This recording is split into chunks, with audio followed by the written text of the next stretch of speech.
Hey everyone, thank you so much for tuning into today's video. Today's video is going to be a quick goal setting video for our budget for the month of July 2021. I cannot believe it's already the summer, guys.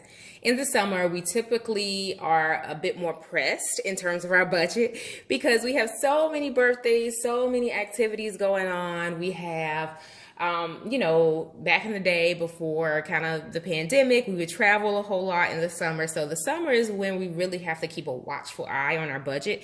It's also the time where kind of some of our bills spike because we are home more and we've been home more for about a year and a half now. But nonetheless, typically in the summer, we see a lot more activity in terms of our budget. So budget planning really helps us to keep control of our expenses so they don't become a runaway train and then we end up in debt, unnecessary debt that we don't want to have.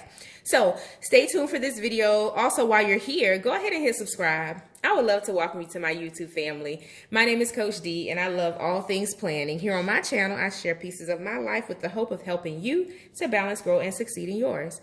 So in today's video, it's going to be all about budget planning, and this is kind of the goal section of my planner spread. You can check out my previous video if you want to see how I set up my monthly layout. There's where I use some stickers, I do some highlighting and things like that. So if you're interested in that part of budget planning, go check that out. But this video is going to be about accountability and how budget planning keeps you accountable. One of the reasons we may find ourselves in debt or not able to save our coins is because we don't have a good understanding of how much we make, how much we bring into our households, and how much we spend, how much gets sent out of our bank account on a monthly basis. The goal is to make sure that you spend less than you make, right? So we want to be able to have money to put aside for savings. So when you create your budget spreads and your budget plans, whether that's in a traditional planner or that's in an app, in an Excel worksheet, on the back of a napkin, on the back of your hand, the goal is to make sure that you understand your spending trends so that you can keep a watchful eye on your budget. It is important. It is so important for us to do that so that we can make sure that we're not in debt and that we are saving.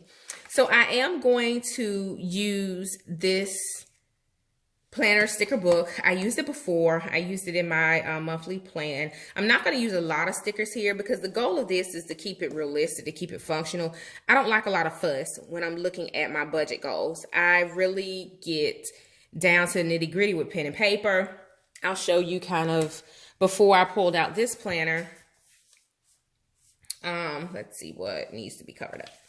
But before I pulled out this planner, I would just use kind of like a notebook.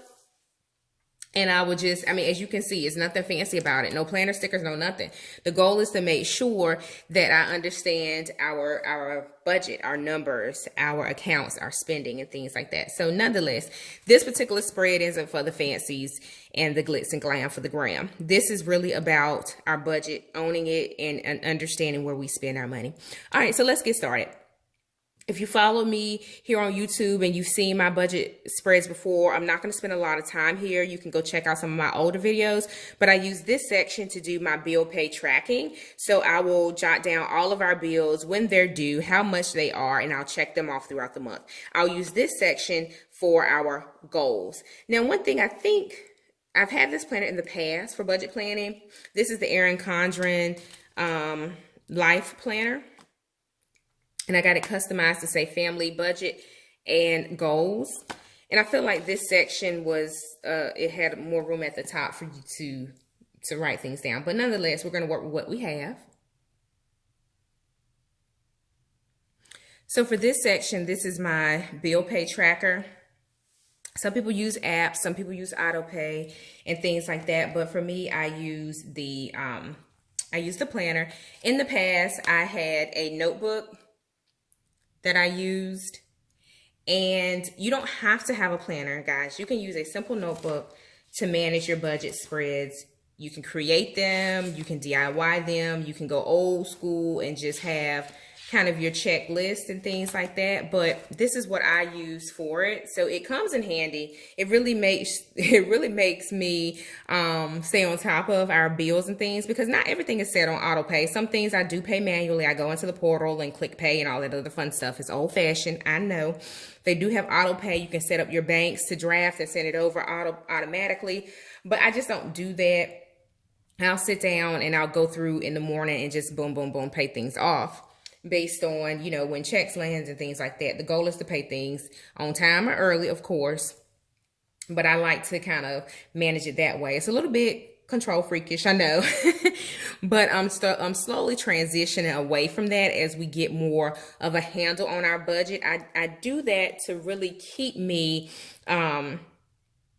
on top of things, right? So auto pay is so convenient, but because we're coming out of a situation where we accumulated quite a bit of debt, we don't want to go back to those ways. So for right now, in this particular season, I want to keep an eye on how much things are, checking things off, make sure things are getting paid, because I also put things on our credit card from time to time so that we can get the rewards. Again, that's a practice, right? I have to go make sure the credit card gets paid off and I treat things up just to stay on top of our budget. Eventually, the goal is to be in a position where we don't have to worry about those types of things, y'all. I mean, let's just be honest, right? We want to have additional streams of income. We want to increase our salaries and things like that over time so that this will be a seamless practice. The goal is to not always manage our debt with this level of scrutiny, but because we really have some savings goals in front of us, we have, excuse me, a history to where we want to make sure that we've overcome, right, the bad practices in terms of our spending and things like that. So for this season, this is what I do.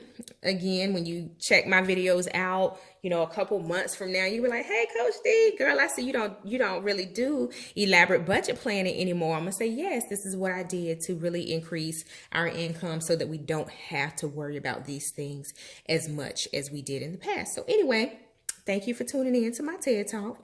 Let's get into our tracker. All right, so I started writing them down. Now, the next couple of items that we have are subscriptions. And I'm trying to think if I just want to do a one-liner because we have quite a few. We have, you guys, don't judge us. We have Hulu, Microsoft, Google, Adobe, Disney Plus, Zoom, Canva. I feel like we have another one out there. So SiriusXM. So anyway, we need to evaluate our subscriptions. Every so often, we'll go through and look at everything that we have and we'll say, hey, do we really need this? And we'll start to reevaluate. I think we also have, or my husband has, what's it called? Audible. I forgot about that one.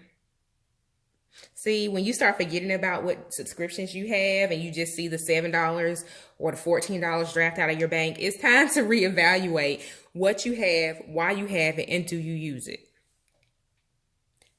That reminds me of one of my stickers that I have, and it's a quote from Benjamin Franklin. It says, beware of little expenses. A small leak will sink a great ship. So think back to what I just said about the subscription services. Guys, if we pile those things up, it can really accumulate over time to where you're like, why is there an additional $150, $200 coming out of my bank? So anyway, so beware of those small expenses. Account for them, manage them, and understand them. So I got them all down. I grouped a few things together just to make it a little bit more efficient. I'll go in off camera and make sure that I put the amounts and the due dates.